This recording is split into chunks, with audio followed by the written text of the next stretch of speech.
जय भीम। काल शनिवार 26 तारखेला पुण्यात संविधान का बदलावे या पुस्तकाचा प्रकाशन सोहळा संपन्न झाला।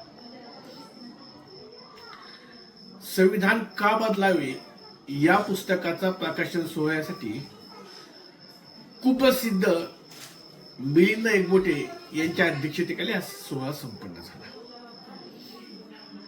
महाराष्ट्राच्या मुख्यमंत्री असलेल्या देवेंद्र फडणवीस साहेबांना आमचा असा प्रश्न आहे की जनसुरक्षा विधेयक आपण यंदाच्या पावसाळी अधिवेशनात बहुमताने पारित केलं। या जनसुरक्षा विधेयकात आपण प्रामुख्याने मुद्दे मांडले की अर्बन नक्षलवाद, डाव्या संघटना यांना प्रतिबंध होण्यासाठी हे जनसुरक्षा विधेयक आणलेलं आहे।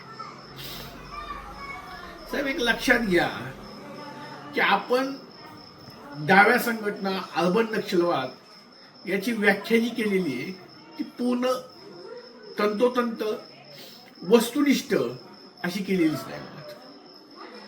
आता माझा हा प्रश्न आहे की या देशाचा मूळ ग्रंथ, ज्याच्यावर या देशाचा कार्यभार चालतो, संविधान चालतं, इथल्या प्रत्येक यंत्रणा चालतात, आस्थापना चालतात, आणि आज जो मूळ ग्रंथ आहे, जे राज्यघटना आहे, ते का बदलावे अशा आशयाचा एका पुस्तकाचं प्रकाशन होतं।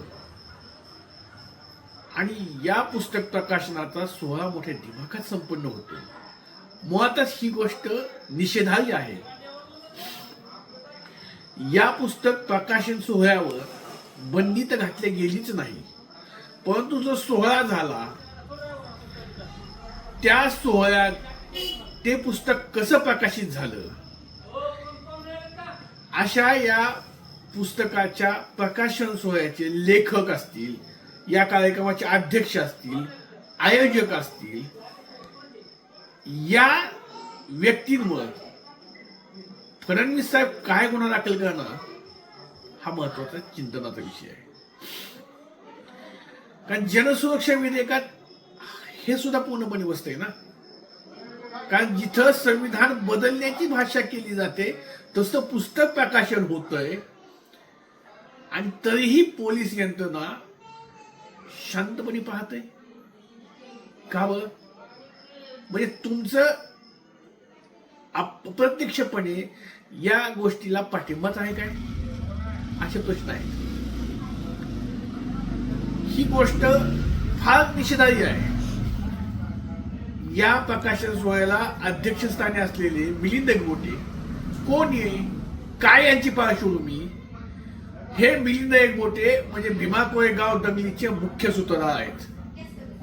सासवडमध्ये 2000 साली झालेल्या हिंदू मुस्लिम दंगलीचे प्रमुख आरोपी आहेत। असा आरोपी मोकाट फिरतो, तो संविधान बदलण्यासाठीचा कार्यक्रम आयोजित करतो, तसं पुस्तक प्रकाशित केलं जातं, आणि पोलीस यंत्रणा याच्या बघ्याची भूमिका घेत असेल तर या पोलीस यंत्रणेचा आणि आदरणीय मुख्यमंत्री असलेल्या फडणवीसचा, गृहमंत्री असलेल्या फडणवीसांचा मी या ठिकाणी निषेध करतो। संविधान हा या देशाचा आत्मा आहे, आणि ते जर बदलू पाहणारी यंत्रणा कोणती कार्यान्वित असतील तर ते कदाचित सुद्धा सहन केलं जाणार नाही। यासाठी पाहिजे ते मोल देण्याची आमची तयारी आहे, परंतु असल्या प्रकाराला आम्ही कधी खपून घेणार नाही। मग त्यासाठी जे शासन आम्हाला होईल ते भोगण्याची आमची तयारी आहे।